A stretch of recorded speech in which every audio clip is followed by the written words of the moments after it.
দক্ষিণ থাইল্যান্ডের আকাশ ছিঁড়ে বৃষ্টি ঝরছে, নদী ও খাল ভেঙে বেরিয়েছে, শহর এবং গ্রাম পানির তলায় তলিয়ে গেছে। হাটিয়াং এবং আশেপাশের অঞ্চলে প্লাবনের ভয়াবহতা চলছে, যা মানুষের জীবনকে এক ধরনের অবিরাম আতঙ্ক ও সংকটের মধ্যে ফেলেছে।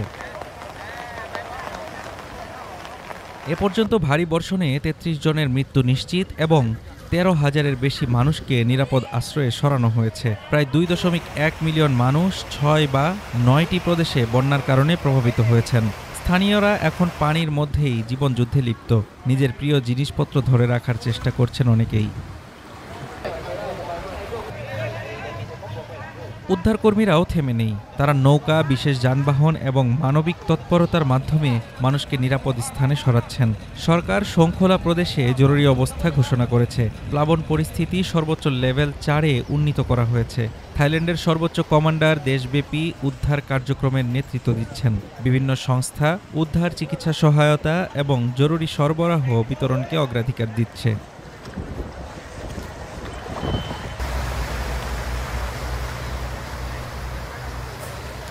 নভেম্বরের ১৯ থেকে ২১ পর্যন্ত ৩ দিনের বৃষ্টিপাতের পরিমাণ ৬৩০ মিলিমিটারে পৌঁছেছে, যা ২০১০ সালের ঐতিহাসিক হাটিয়াং বন্যার ৪২৮ মিলিমিটারকে ছাড়িয়ে গেছে।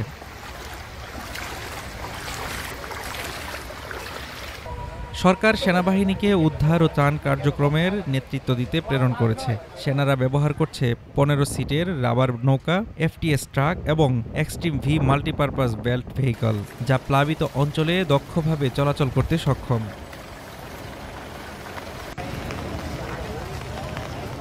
অর্থনৈতিক প্রভাবও গভীর।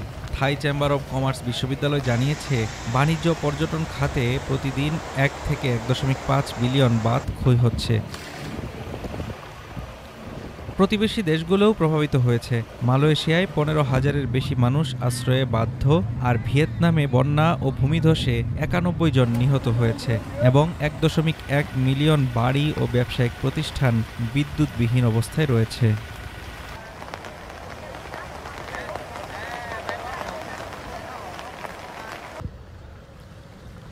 এই বন্যা শুধু জল নয়, আতঙ্ক, ক্ষতি এবং মানবিক সংকটও বয়ে এনেছে।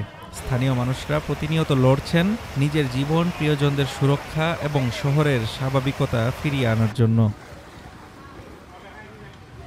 Desk report, Dhaka today.